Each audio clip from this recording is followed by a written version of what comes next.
अस्सलाम वालेकुम स्टूडेंट्स, आपका होस्ट शिराज अहमद खान। स्टूडेंट्स, पिछले कुछ लेक्चर से हम कंप्यूटर के जो एक नेटवर्क है उसमें जो कंप्यूटर्स की फिजिकल अरेंजमेंट है उस पर बात कर रहे थे, जिसको हमने नाम दिया था नेटवर्क टोपोलॉजी का। आज का हमारा जो लेक्चर है वो physical arrangement of computers in a network से ज्यादा उसकी लॉजिकल अरेंजमेंट पे जो है वो फोकस हम इस लेक्चर में करेंगे। और एक नेटवर्क में हम कंप्यूटर्स को लॉजिकली कैसे हैंडल करते हैं उसके लिए हम कंप्यूटर की एक खास टर्म यूज करते हैं जिसको हम नाम देते हैं नेटवर्क या नेटवर्किंग मॉडल्स का। बेसिकली हमारे पास दो नेटवर्किंग मॉडल्स मौजूद हैं, एक क्लाइंट सर्वर मॉडल और दूसरा पीयर टू पीयर मॉडल। और आज के लेक्चर में हमने इन दोनों नेटवर्किंग मॉडल्स को डिस्कस करना है कि इसमें लॉजिकली जो नेटवर्क में कंप्यूटर्स हैं उनको लॉजिकली हम किस तरह से हैंडल करते हैं। अब यहां पे जो सबसे इंपॉर्टेंट बात है वो मैं आपको ये बताना चाहूंगा या जिसको हाईलाइट करना चाहूंगा कि यहां आपके सामने दो डायग्राम्स हैं और बजाहिर ये लग रहा है कि पहली डायग्राम जो है वो स्टार टोपोलॉजी की है और दूसरी डायग्राम जो है वो बस टोपोलॉजी की है। आपका फोकस इस लेक्चर के दौरान स्टार और बस टोपोलॉजी से ज्यादा इस चीज पे होना चाहिए कि इन दोनों मॉडल्स में काम किस तरह से होता है, कंप्यूटर्स को फिजिकली अरेंज कैसे किया गया है, कौन सी टोपोलॉजी फॉलो की गई है। इस टॉपिक को आपने इस लेक्चर से थोड़ा सा साइड पे रखना है और ज्यादा फोकस इस चीज पे करना है कि इन टोपोलॉजीज में लॉजिकली काम कैसे लिया जाता है कंप्यूटर से। तो सबसे पहले हम चलते हैं क्लाइंट सर्वर मॉडल की तरफ। क्लाइंट सर्वर मॉडल में मैं इस पहली डायग्राम पे फोकस करूंगा और आपको इसकी कुछ डिटेल्स बताना चाहूंगा।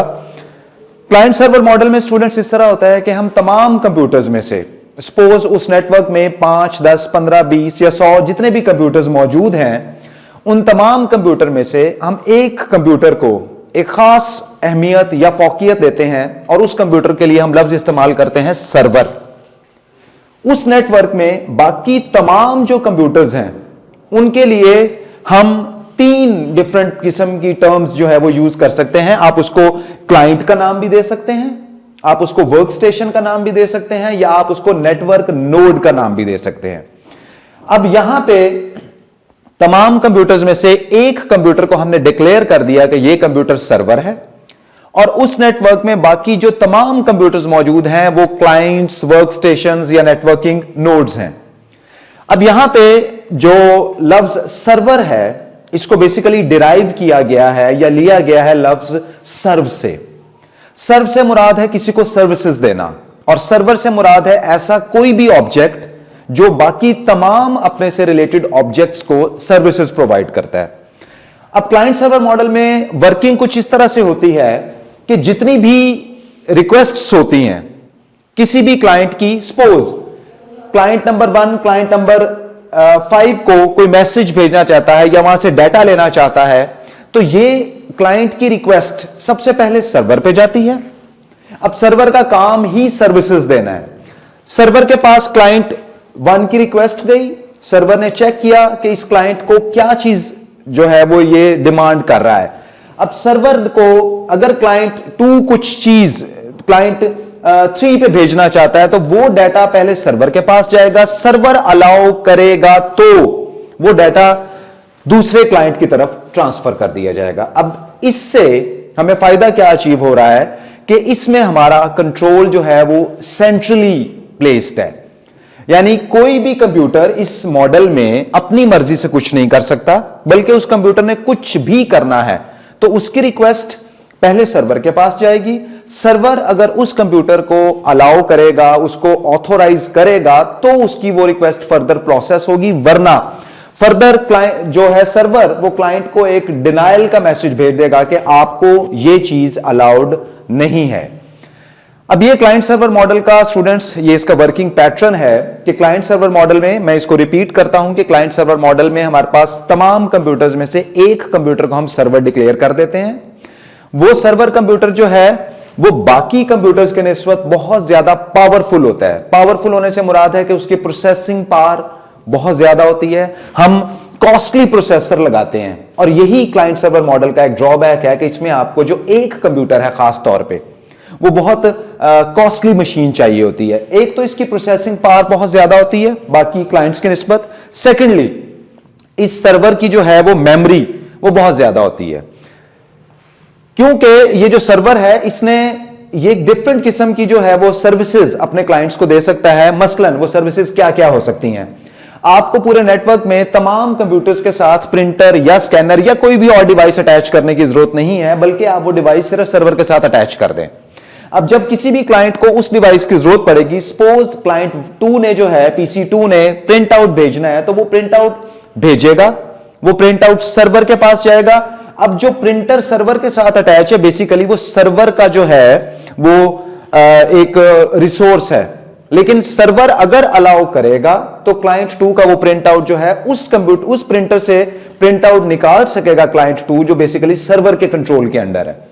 तो क्लाइंट सर्वर मॉडल में हमारे पास ये फायदा होता है कि आपको जो है वो आपका एक तो कंट्रोल वो सेंट्रली हो गया, यानी आप सेंट्रली कंट्रोल्ड हैं। दूसरा इसका फायदा यह है कि आपको जो कॉस्टली पेरिफेरल्स हैं, जैसे प्रिंटर है, स्कैनर है या कोई भी और डिवाइस, वो आपको सेपरेटली हर कंप्यूटर के लिए परचेज नहीं करना पड़ेगा, बल्कि वो आप सेंट्रली सर्वर के साथ अटैच कर दें और जिस कंप्यूटर को आप ऑथोराइज करते जाएंगे वो कंप्यूटर जो है वो सर्वर के थ्रू अपना उस डिवाइस को यूज कर सकता है। तीसरा सर्वर का ड्रॉबैक जो एडवांटेज है वो ये है कि इसमें आपको तमाम कंप्यूटर्स पे जाके इंडिविजुअली उनकी सेटिंग्स नहीं करनी पड़ती, बल्कि आपने जिस किस्म की भी कोई अपने नेटवर्क में रिस्ट्रिक्शंस लगानी है, वो तमाम रिस्ट्रिक्शंस आप सर्वर कंप्यूटर पे बैठ के इन तमाम कंप्यूटर्स पे वो रिस्ट्रिक्शंस आप लगा सकते हैं। मसलन आप कोई रिस्ट्रिक्शन लगाना चाहते हैं कि PC 2 जो है ये किसी किस्म का कोई मैसेज किसी को ना भेज सके, या PC 2 जो है वो इस पे जो यूजर बैठता है वो यूजर जो है वो कंप्यूटर की कोई भी सेटिंग या विंडोज की कोई भी सेटिंग चेंज ना कर सके, तो इसके लिए आपको PC 2 पे आके बैठने की जरूरत नहीं है।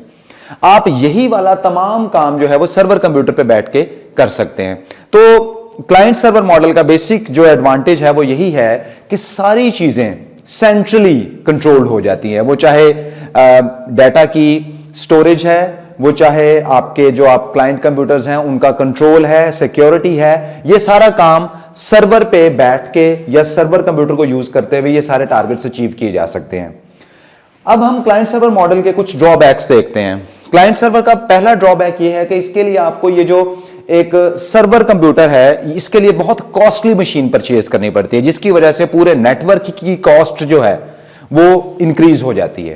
तो आमतौर पे एक जो हमारी एक जनरल परसेप्शन है वो ये है कि क्लाइंट सर्वर मॉडल जो है वो पीयर टू पीयर मॉडल की निस्बत थोड़ा सा एक्सपेंसिव है, और उसके एक्सपेंसिव होने की वजह सिर्फ इस सर्वर की कॉस्ट है। इसी तरह इसका दूसरा ड्रॉबैक ये है कि अगर आपका पूरा नेटवर्क बिल्कुल ठीक काम कर रहा है लेकिन आपका सर्वर डाउन हो गया है किसी भी वजह से, उस सर्वर की विंडोज करप्ट हो गई है या उस सर्वर में वैसे कोई फॉल्ट आ गया है, तो उस फॉल्ट की वजह से आपका पूरे का पूरा नेटवर्क जो है वो डिस्टर्ब हो जाता है। गो के आपको ये नेटवर्क एक सेंट्रल सिक्योरिटी और सेंट्रल स्टोरेज और सेंट्रल पेरिफेरल डिवाइसेस जो है वो ऑफर कर रहा है ये वाली सर्विसेज, लेकिन उसके साथ साथ इसका ये एक ड्रॉबैक भी है कि अगर ये सर्वर कंप्यूटर किसी भी वजह से जो है वो काम करना छोड़ जाता है, तो उस वजह से आपका पूरे का पूरा नेटवर्क जो है ये डिस्टर्ब हो जाता है। तो स्टूडेंट्स, क्लाइंट सर्वर मॉडल जो है इसकी डिस्कशन आपके साथ मैं एंड करता हूं। अब हम दूसरे मॉडल की तरफ चलते हैं जो कि है peer to peer model. Peer to peer model client server model के बिल्कुल एंटी है। उसके लिए मैं आपकी तवज्जो इस बस टोपोलॉजी वाले नेटवर्क पे दिलवाना चाहता हूं। पीयर टू पीयर नेटवर्क में कोई एक कंप्यूटर ऐसा नहीं होता जिसको हम कहें कि ये सर्वर कंप्यूटर है या यहां से तमाम चीजें जो हैं बाकी कंप्यूटर्स को जो हैं वो शेयर होंगी या यहां से सेंट्रली कंट्रोल्ड होगा, बल्कि peer to peer network model में तमाम कंप्यूटर्स का स्टेटस एक जैसा होता है। किसी एक कंप्यूटर को किसी दूसरे कंप्यूटर पे वर्किंग के लिहाज से गो कि इसका प्रोसेसर इससे ज्यादा पावरफुल हो सकता है, PC 5 की स्टोरेज कैपेसिटी PC 3 से ज्यादा हो सकती है, लेकिन हम ये नहीं कहेंगे कि इसकी स्टोरेज कैपेसिटी या इसका प्रोसेसर इससे ज्यादा पावरफुल है तो हम ये कहें कि PC 5 जो है ये सर्वर है। जहां तक वर्किंग का ताल्लुक है, पीयर टू पीयर नेटवर्क में तमाम कंप्यूटर्स का जो स्टेटस है वो सेम होता है। अब ये इस वजह से इसका सबसे बड़ा पहला फायदा तो यह हुआ कि चूंकि ये सारा नेटवर्क किसी एक सर्वर पे डिपेंडेंट नहीं है, तो अगर इनमें से कोई भी कंप्यूटर काम करना छोड़ जाता है, उसकी विंडोज करप्ट हो जाती है या कोई और हार्डवेयर का फेलियर अकर हो जाता है, तो उस वजह से सिर्फ वो कंप्यूटर काम करना छोड़ेगा, आपका बाकी पूरे का पूरा नेटवर्क डिस्टर्ब नहीं होगा। दूसरा इसका फायदा यह है कि चूंकि तमाम कंप्यूटर्स का नेटवर्क स्टेटस जो है वो सेम है, तो इस तरह के नेटवर्क मॉडल को सेटअप करना, उसको मेंटेन करना, ये बहुत आसान है। और तीसरा इसका एडवांटेज ये है कि चूंकि हमने इसमें किसी एक कंप्यूटर से कोई खास किस्म की सर्विसेज नहीं लेनी, तो वो जो आपको क्लाइंट सर्वर मॉडल में एक कॉस्टली एक्सपेंसिव सर्वर चाहिए था, वो आपको यहां नहीं चाहिए। उस वजह से पीयर टू पीयर मॉडल को क्लाइंट सर्वर के निस्बत लेस एक्सपेंसिव जो है वो कंसीडर किया जाता है। और इसके एडवांटेजेस ये हैं कि पीयर टू पीयर नेटवर्क में चूंकि तमाम कंप्यूटर्स का स्टेटस एक है, तो आप किसी भी कंप्यूटर से किसी भी दूसरे कंप्यूटर को बैठ के एक्सेस कर सकते हैं अगर दूसरा कंप्यूटर आपको अलाउ करता है। तो ये थे students peer to peer network के नेटवर्किंग मॉडल के कुछ एडवांटेजेस। अब हम इसके डिसएडवांटेजेस देखते हैं और इसको कंपेयर करते हैं कि क्लाइंट सर्वर मॉडल की निस्बत peer to peer networking model में क्या ड्रॉबैक्स है। तो स्टूडेंट्स, जैसे मैंने आपको बताया था कि क्लाइंट सर्वर मॉडल में जो हमारे पास मेन एडवांटेज है वो ये था कि हमारा ये पूरा नेटवर्क चूंकि सेंट्रली कंट्रोल्ड था, इस वजह से ये बहुत ज्यादा सिक्योर्ड है। इसमें सारे का सारा कंट्रोल इस मेन सर्वर के पास है। दूसरी बात जो यहां ज्यादा हाईलाइट की गई थी इस मॉडल में, वो ये थी कि अगर आपने किसी भी कंप्यूटर की कोई सेटिंग करनी है, कोई रिस्ट्रिक्शंस लगानी है, तो उसके लिए आपको इंडिविजुअली उस कंप्यूटर पे जाना जरूरी नहीं, बल्कि ये तमाम रिस्ट्रिक्शंस आप सर्वर के थ्रू उन पे अप्लाई कर सकते हैं। अब यहां पे चूंकि कोई सर्वर कंप्यूटर नहीं है, तमाम कंप्यूटर्स का स्टेटस इक्वल है। अगर आपका कोई एक यूजर इन पांचों कंप्यूटर पे बैठ के कुछ काम करना चाहता है वन बाय वन, कि किसी दिन वो आया, उसने किसी कंप्यूटर पे काम किया, दूसरे दिन आया, उसने दूसरे कंप्यूटर पे काम किया। अब अगर आप उस खास एक यूजर को रिस्ट्रिक्ट करना चाहते हैं, तो क्लाइंट सर्वर में तो वो काम बहुत आसान है कि आप सर्वर कंप्यूटर पे उसके नाम से एक यूजर क्रिएट करेंगे और उस पर रिस्ट्रिक्शंस लगा देंगे। अब वो यूजर इनमें से किसी भी कंप्यूटर पे बैठे तो उस पर वो तमाम रिस्ट्रिक्शंस ऑटोमेटिकली अप्लाई हो जाएंगी, क्योंकि उस यूजर की जो डिटेल्स हैं, जो उस पर रिस्ट्रिक्शंस आपने लगाई हैं, अगर आप इस कंप्यूटर से लॉग इन होंगे तब भी सर्वर उसको मैसेज सेंड करेगा कि अगर ये वाला यूजर है तो इस पर ये रिस्ट्रिक्शंस लगा दो। लेकिन यहां पे पीयर टू पीयर नेटवर्क में आपको क्या करना पड़ेगा कि अगर वो यूजर, आप उस यूजर को अलाउ करते हैं कि वो किसी भी कंप्यूटर पे बैठ के काम करना चाहे और आप उस यूजर पे कुछ खास रिस्ट्रिक्शंस अप्लाई करना चाहते हैं, तो आपको इन पांचों कंप्यूटर्स की सेपरेटली उस खास यूजर के लिए उस पर वो रिस्ट्रिक्शंस लगानी पड़ेंगी। तो इस लिहाज से जो हमारा पीयर टू पीयर मॉडल है, इसमें हमारी मैनेजमेंट थोड़ी सी डिफिकल्ट हो जाती है। गो के इसको सेट करना बहुत आसान है, इसको कॉन्फ़िगर करना, तमाम कंप्यूटर्स अटैच किए और that's it. Client server model में आपको बाकायदा से एक सर्वर कॉन्फ़िगर करना पड़ता है, फिर उसकी सेटिंग्स करनी पड़ती हैं, खास किस्म के ऑपरेटिंग सिस्टम्स आपको वहां पे इंस्टॉल करने पड़ते हैं। यहां पे उस किस्म की कोई जो है एम्बिग्विटीज या डिफिकल्टीज नहीं है। इसको सेट करना बहुत आसान है, लॉन्च करना, इनिशियलाइज करना।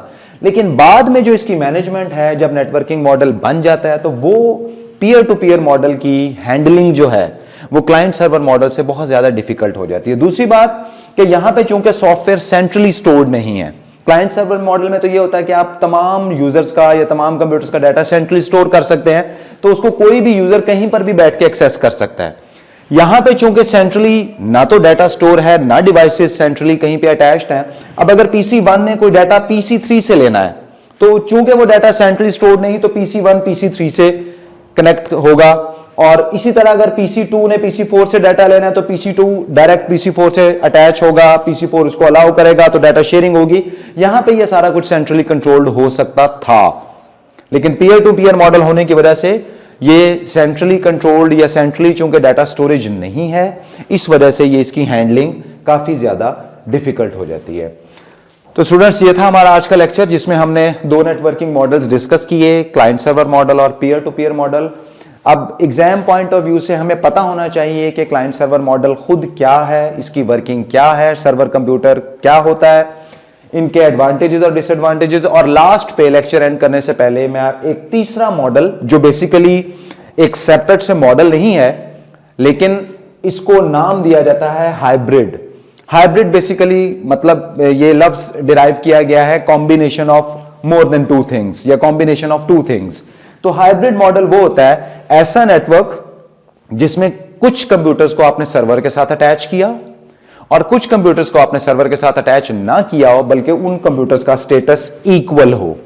ऐसा नेटवर्क जिसमें एक वक्त में दोनों मॉडल्स आपने बनाए हो। आपके नेटवर्क आप सपोज करें, अपने जहन में लाएं कि एक कंप्यूटर लैब है, उसमें 10 कंप्यूटर्स एक साइड पे हैं, 20 कंप्यूटर्स एक साइड पे हैं, 20 कंप्यूटर्स को आपने सर्वर के साथ अटैच किया हुआ, 10 कंप्यूटर्स को आपने सर्वर के साथ अटैच नहीं किया हुआ, तो वो जो ओवरऑल एक नेटवर्क बनेगा, वो नेटवर्क जो है वो हाइब्रिड नेटवर्किंग मॉडल कहलाएगा, जिसमें कुछ कंप्यूटर्स को आप सर्वर के कंट्रोल के अंदर ला रहे होंगे और कुछ कंप्यूटर्स को आपने इक्वल स्टेटस पे रखा होगा। वो सर्वर से बिल्कुल कनेक्टेड नहीं होंगे, ना ही वो उन पे सेंट्रली कोई रिस्ट्रिक्शंस अप्लाई होती होंगी। तो ऐसे नेटवर्किंग मॉडल को हम हाइब्रिड नेटवर्किंग मॉडल कहते हैं। Students, this is all about today's lecture. Hope to see you again during the next video. Thank you very much.